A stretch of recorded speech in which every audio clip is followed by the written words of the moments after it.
I am Natasha, and this is Nightline, the top stories. FIFA upholds sanctions against FAM 7 naturalized players. And thousands flee as Sudan conflict expands eastwards from Darfur.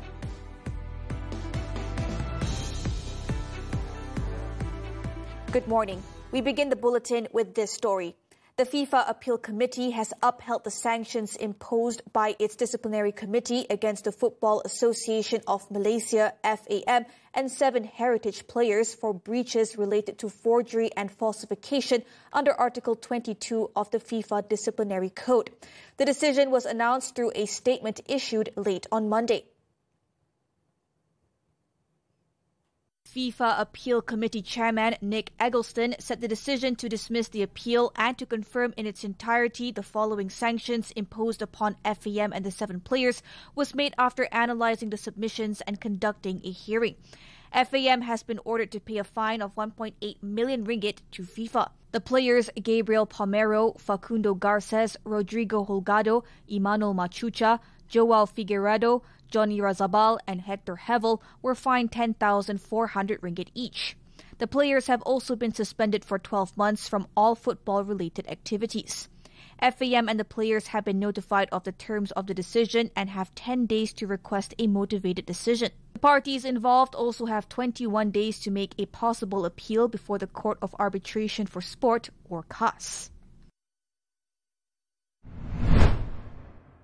Meanwhile, FAM confirmed that its appeal had been dismissed. In a statement on Monday, Acting President Dato' Yusof Mahadi said FAM will now write to FIFA to obtain the full details and written grounds of the decision before deciding on its next step, which could include an appeal to CAS. He also expressed his shock over the decision. Yusof, however, stressed that FAM remains steadfast in defending the rights of the players and the interests of Malaysian football at the international level. He also reiterated FAM's commitment to following due legal process as it continues to review FIFA's decision and consider further action. Earlier, the Independent Investigation Committee, or IIC, has convened for the first time to begin its inquiry into the FIFA-related case involving 7 national football team players. Former Chief Justice Tun Muhammad Raus Sharif, who chairs the committee, said the investigation and report will be completed within 6 weeks. In a statement, Raus said the committee will carry out their duties independently and with full commitment to ensure transparency and fairness in their findings. Appointed by the Football Association of Malaysia on October 7th, the committee is tasked with reviewing the case and recommending further action. Its members include former Court of Appeal Judge Datuk Sri Kamaluddin Muhammad Said, former Mampu Director General Datuk Sri Yusuf Ismail, and lawyer Datuk Tavalingam C. Tavaraja, who also serves as secretary. Messrs. Hafariza Muan and Aisha Mubarak will handle administrative duties to avoid conflicts of interest. Acting FAM President Datuk Yusof Mahadi confirmed that all members will serve without pay. Meanwhile, Youth and Sports Minister Hannah Yeoh urged the public to ignore fake news, saying FIFA's decision will be announced soon and calling for respect for the ongoing investigation. Moving on. The prosecutor's office at the International Criminal Court warned Monday that atrocities committed in the Sudanese city of El Fasher could constitute war crimes and crimes against humanity. After 18 months of siege, bombardment and starvation, the Paramilitary Rapid Support Forces, or RSF, seized control of the city on October 26, dislodging the army's last stronghold in Sudan's western Darfur region. The prosecutor's office expressed profound alarm over reports of mass killings, rapes, and other violations, saying such acts, if verified, may constitute war crimes under the Rome Statute. The United Nations said more than 65,000 people have fled El Fasher, including around 5,000 to the nearby town of Tawila, but tens of thousands remain trapped. To date, the conflict has killed 20,000 people and displaced more than 15 million as refugees and internally displaced persons. In the meantime, Prime Minister Datuk Sri Anwar Ibrahim has called for an immediate end to the violence in Sudan. A halt to the bloodshed would ensure the full protection of civilians in accordance with international humanitarian law. In a Facebook post, Anwar expressed deep concern over the ongoing tragedy in El Fasher and across the Darfur region. He described the situation as a humanitarian disaster marked by mass killings, widespread hunger, and oppression on a scale that profoundly shocks the human conscience. He said reports of atrocities that could be considered crimes against humanity or even genocide are entirely unacceptable. Malaysia stands firmly with the people of Sudan and urges the international community to take decisive action to prevent prolonged suffering, restore humanitarian aid access, and support a credible process towards security and accountability. Meanwhile, Malaysia has called on the RSF to open humanitarian corridors to facilitate the delivery of aid and essential supplies to civilians in war-torn Sudan. In a statement, Foreign Minister Datuk Seri Muhammad Hassan said Malaysia, together with the international community, is also calling for an immediate ceasefire. He described the scale of atrocities taking place as deeply heartbreaking and utterly inhumane. Muhammad also stressed that the world cannot remain silent or allow a repeat of the Darfur genocide, which claimed at least 200,000 lives between 2003 and 2005.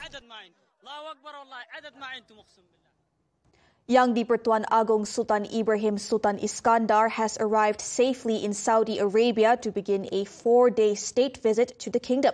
The special aircraft carrying His Majesty landed at the Royal Terminal of King Khalid International Airport in Riyadh at 12:30 p.m. local time. Upon arrival, His Majesty was welcomed by the Deputy Governor of Riyadh, Prince Muhammad bin Abdul Rahman bin Abdul Aziz Al Saud, and the city mayor, Prince Faisal bin Abdul Aziz bin Ayaf. Sultan Ibrahim then inspected a guard of honor before departing for his accommodation, where His Majesty was warmly received by officials and staff of the Malaysian embassy together with their families. During the state visit, the king is scheduled to hold a one-on-one meeting with Saudi Crown Prince and Prime Minister Muhammad bin Salman bin Abdul Aziz Al Saud at the Al-Yamamah Palace. The last state visit to Saudi Arabia by a Malaysian king was made in 1984 by the late Sultan Ahmad Shah Al-Musta'in Billah Ibni Al-Marhum Sultan Abu Bakar. Popular children's gaming platform Roblox has pledged to enhance its safety measures through the use of artificial intelligence and human oversight. Youth and Sports Minister Hannah Yeoh said the assurance was made during her meeting with company representatives on Monday. In a Facebook post, Yeoh said Roblox had also expressed its willingness to work with the government, particularly in areas related to data sharing and compliance with national regulations. She added that the meeting also served as an opportunity to raise concerns about the safety of children who make up a significant portion of the platform's users. Earlier, Communications Minister Datuk Fahmi Fazil said the government is studying the best mechanism to regulate at least 10 types of online games, including Roblox. This comes after an incident in Johor last Saturday in which a 6-year-old boy suffered serious injuries after he was slashed by his 9-year-old brother. Police said the incident may have occurred after the older boy became upset when his Roblox game was interrupted, causing him to lose all the points he had collected. The government will soon announce revisions to the monthly RON 95 targeted fuel subsidy quota for full-time e-hailing drivers under the Budi Madani RON 95 program. Treasury Secretary General Datuk Johan Mahmud Merican said the new quota will be adjusted based on appeals from e-hailing drivers and fuel consumption data submitted by service providers. According to Johan, the policy has been agreed in principle and the improved quota will take effect as early as November. Very soon. Perhaps by next year? No. It will be actually penambahbaikan tu akan berkuasa pun dalam bulan November. Previously, e-hailing drivers had called for the ceiling to be raised to at least 1,000 litres per month, arguing that the current ceiling of 600 litres is inadequate for their daily operations. Around 58,000 full-time e-hailing drivers currently qualify under the initiative. Meanwhile, the government will review the targeted subsidy mechanism for other essential goods such as sugar, rice and cooking oil in phases. Deputy Finance Minister Lim Hui Ying said the review aims to prevent leakages and to ensure assistance reaches those who truly need it.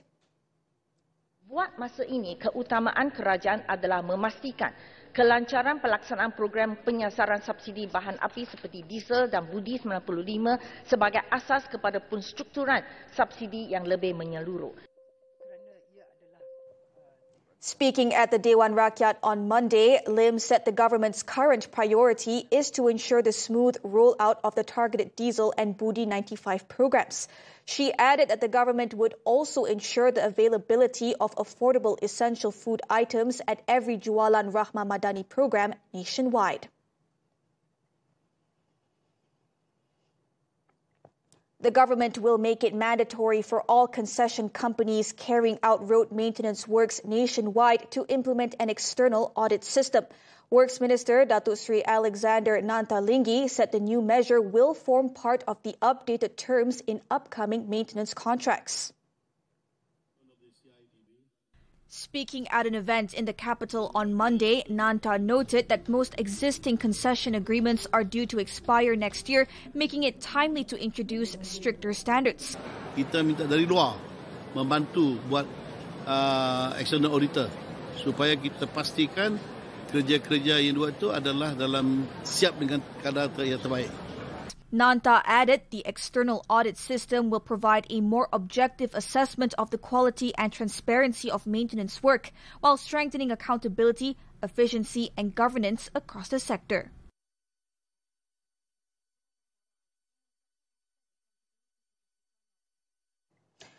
Thai police have arrested a former Kelantan football player in connection with the murder of a Malaysian in Golok. Naratiwat Police Chief Major General Prayong Kotsaka said the man known as Somtam was detained at his home in Sungai Golok on Sunday. Speaking to TV3, Prayong said the arrest was made during a joint operation between Sungai Golok Police and the military. Officers also seized 2 guns believed to have been used in the incident. Authorities are also still tracking down another suspect. On Saturday, 33-year-old Muhammad Fuad Fahmi Ghazali was shot 18 times in front of his wife at their house. The victim sustained severe injuries and was taken to Sungai Golok Hospital, where he was later pronounced dead.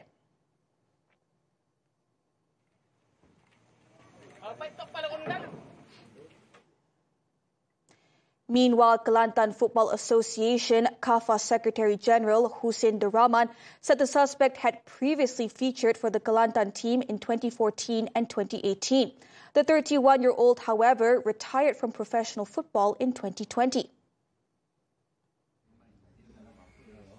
Husin said the suspect, who played as a goalkeeper, never had any disciplinary issues or criminal involvement during his time with the team. He added that the player had not featured in the local football scene since he moved to a Thailand-based club. Kita daftar untuk pemain tempatan, bukan import. Yang duk keluar dalam mak tu import kan? Pemain lokal. Maknanya dia berasal daripada Kelantan? Ya, Rantau Panjang. Oh, dia beralamat di Rantau Panjang. Oh, dia beralamat di Rantau Panjang, jadi dia dikategorikan sebagai pemain Malaysia. IC biru. He said the suspect was believed to be in financial difficulties before he disappeared, to the point that the association had even provided transport to help him get to training. The Department of Environment has confirmed the presence of 3 mining operations in the upper reaches of Sungai Perak in Gurik, where the river recently turned bluish in color. Its Director General, Datuk Wan Abdul Latif Wan Jaafar, revealed that one of the operations involved a rare earth element REE processing plant, while the other 2 were tin mines. Wan Abdul Latif said water samples have been collected and are currently being analyzed by the Chemistry Department, with investigations carried out jointly with the Department of Minerals and Geoscience. Preliminary findings suggest that nearby mining activities are likely to be the main cause of the river's discoloration, though other possible contributing factors have not been ruled out. He explained that such incidents are sometimes caused by chemical reactions from improper waste disposal rather than direct factory pollution. He said further investigations are ongoing and the findings will be announced once the chemical analysis is completed. On October 21st, photos of Sungai Perak near the Kampung Sungai Papan Bridge appearing blue went viral on social media. The incident attracted widespread attention online and raised concern among local residents.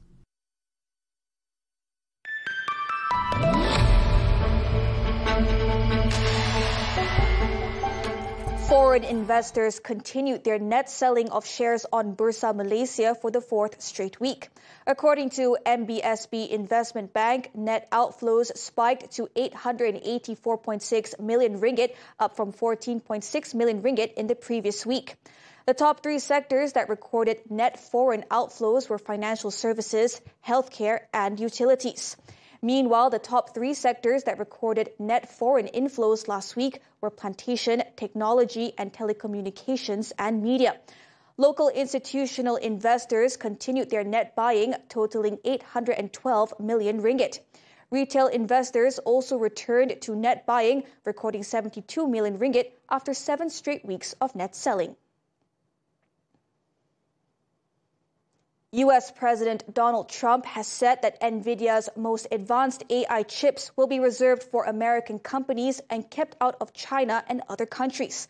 In a taped interview on Sunday, Trump said only U.S. customers should have access to NVIDIA's top-end Blackwell chips, the world's most valuable semiconductors by market capitalization.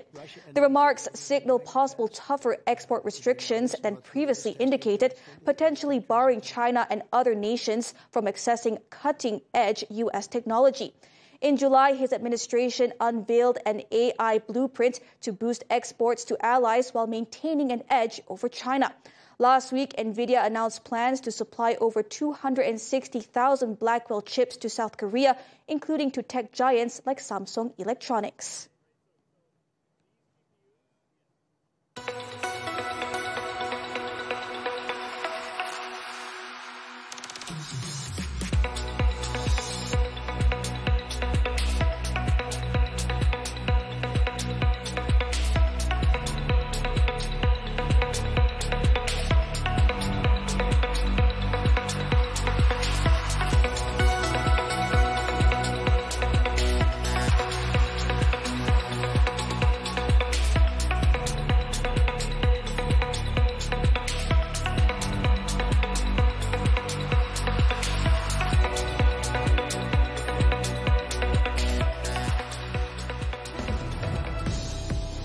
Fire ravages 4 warehouses in Selangor.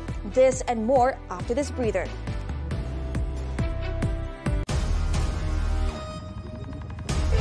난 말이야, 약점 많은 사람들이 제일 좋더라. 야, 영란아, 김영래! 회장님, 제가 뭘 해드리면 될까요? 우리가 덧치려고 기다리는 거야. 혼인신고? 이거라 거짓말은 나쁜 게 아니잖아요. Mendaki rentas sempadan tanpa perlindungan insurans, nyawa jadi taruhan.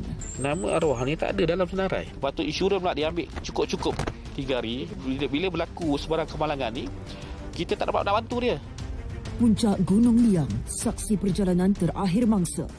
Bila saya panggil nama dia banyak kali tu, saya mengharap dia genggam je. Memang dah tak ada masa tu. Saksikan 999 Selasa jam 9 malam di TV3 dan stream sekarang melalui tonton. Penama pertama memijak bahagian belakang tengkuk si mati dan telah pun mengelar lehernya. Kalau kita sembelih orang, dia bunyi macam lembu kena sembelih tu, agak-agak mati tak? Bukan sekali ditikam tapi 3 kali. Tak cukup dengan itu, leher mangsa juga terdapat kesan kelab. Kita pergi saja ke tempat kejadian, nak masuk, keluar bau wangi yang semua bau yang wangi. Betul-betul bau wangi.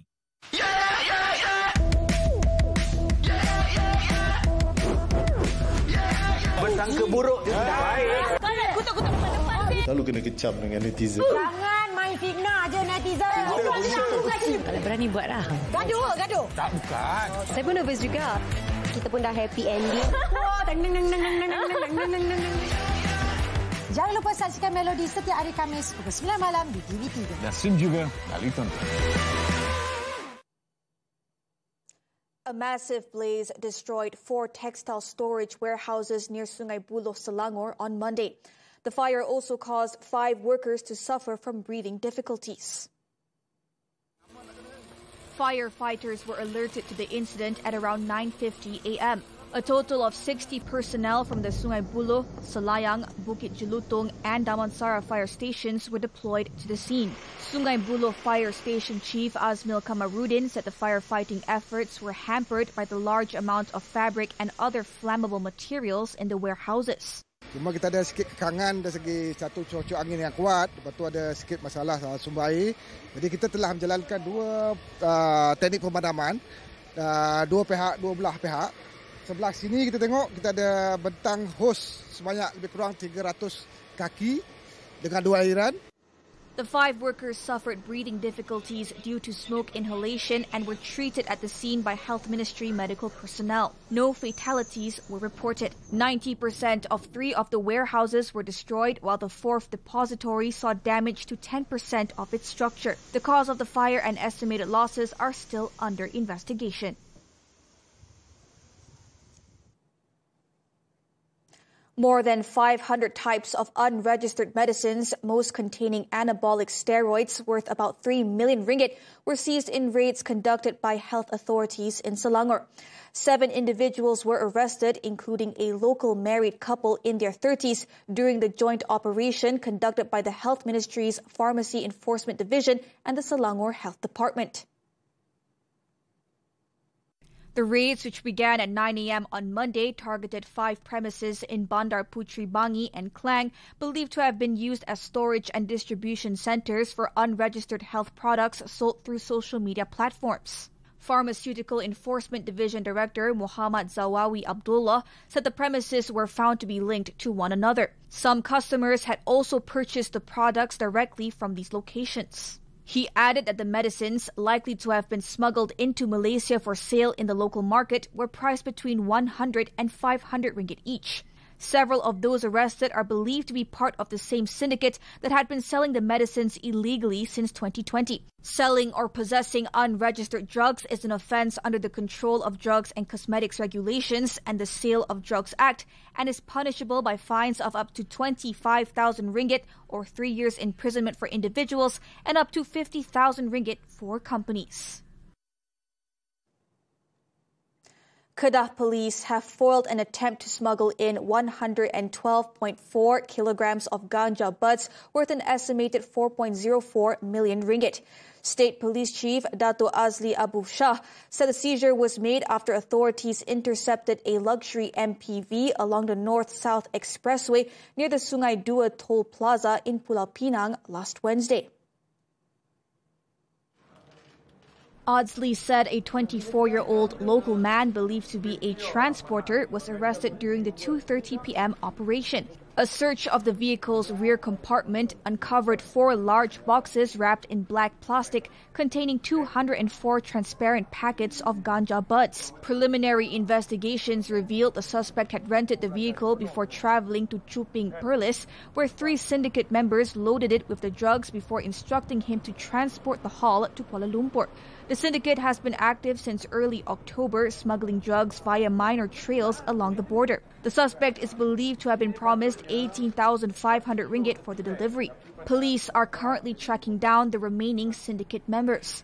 The suspect has been remanded for 7 days to assist in investigations under the Dangerous Drugs Act. Deadly earthquake hits northern Afghanistan. The details when Nightline returns. Swipe right. Serius lah. Awak main aplikasi cari jodoh. Mentaliti inilah yang masyarakat kita kena buang. Tak salah pun guna aplikasi dan media sosial untuk cari pasangan. Penyakit gangguan tidur atau amnesia sleep disorder, apa punca dan rawatannya? Cara generasi muda sekarang berkomunikasi. Kadang-kadang banyak guna bahasa kasar. Ibu bapa perlu main peranan. Lembu, kerbau, kambing banyak berkeliaran dekat kawasan perumahan dan kampung. Boleh undang bahaya. Isnin hingga Jumaat jam 10 pagi. Stream ditonton dan eksklusif di TV3. Wanita hari ini. Kadang-kadang kita perlu berhutang. Tapi ada susah nak bayar hutang. Macam mana tu?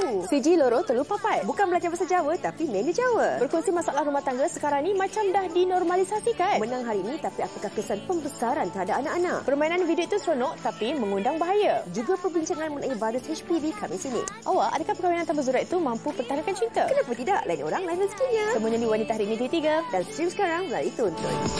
Wanita Hari ini. Alex. Zara tak ada Seorang wanita ditemui mati dipukul oleh suami di Kedah. Kenapa susah sangat kau nak terima aku? Hidup ni bukan pasal cinta je lah. It's much more than that. Aku nak jaga kau dan aku takkan lupakan lagi hati kau. Tash. Mr. Ivan. Aku doakan kau bahagia. Jika itu salahku, Jumaat dan Sabtu 9 malam di Lestari TV3 dan stream sekarang melalui Tonton. Aku rasa Jess tak sesuai berkawan dengan Syawal. I'm not giving you hope. There's no us. Syawal! Hei! Asal kau lari tu? Ayah sekarang ni tengah risau dekat kau tau. Anis. Kau cakap kenapa? Kau jangan sakit aku lagi boleh tak? Weh, apa tu? Bintang di Langit Syawal setiap Isnin hingga Khamis 10 malam di Samarinda TV3 dan stream sekarang melalui Tonton. We're back with news from the foreign front.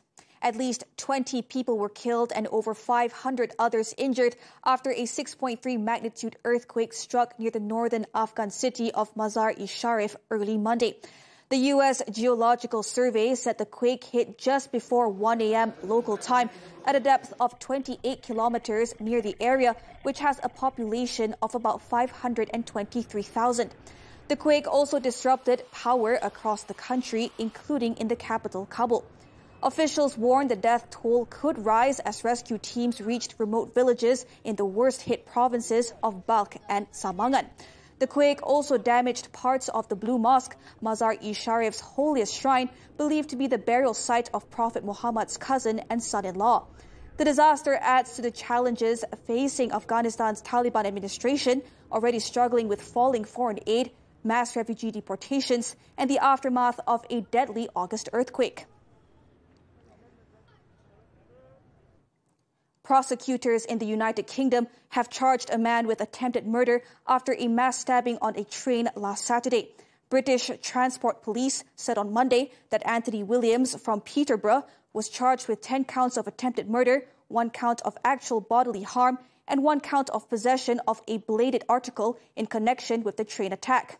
The 32-year-old was also charged with another count of attempted murder and possession of a bladed article in connection with a separate incident at Pontoon Dock Transit Station on Saturday. Williams was arrested when the train made an emergency stop in the town of Huntingdon in eastern England. Police also confirmed that the stabbings were not being treated as an act of terrorism. The act on the London-bound service on Saturday injured 11 passengers, including 2 critically.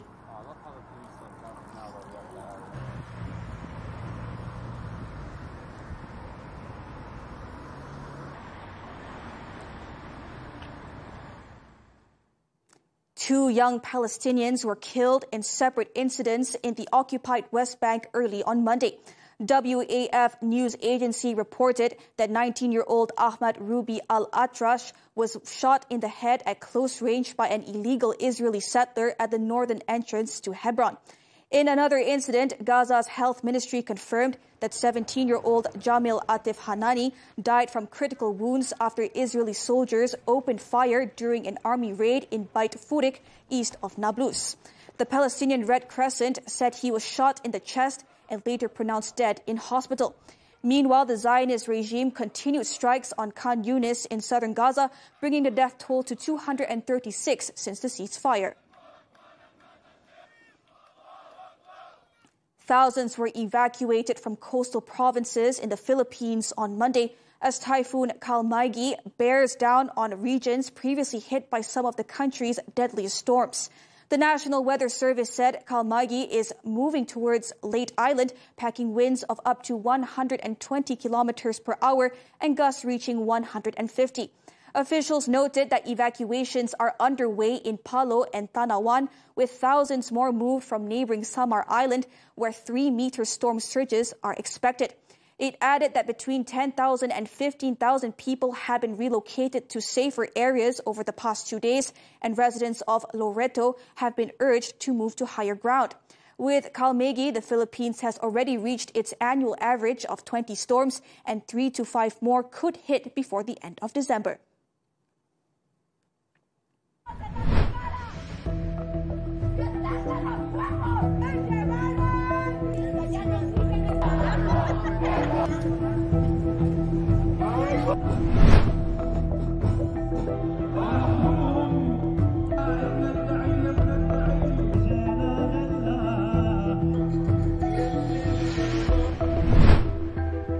S200 motors ignited. Plus 5 seconds. S400 boosters का सफलतापूर्ण प्रज्वलन और LVM-3 M5 का उत्थापन द्वितीय promotion में चंद्रयान 3 पर देखा था और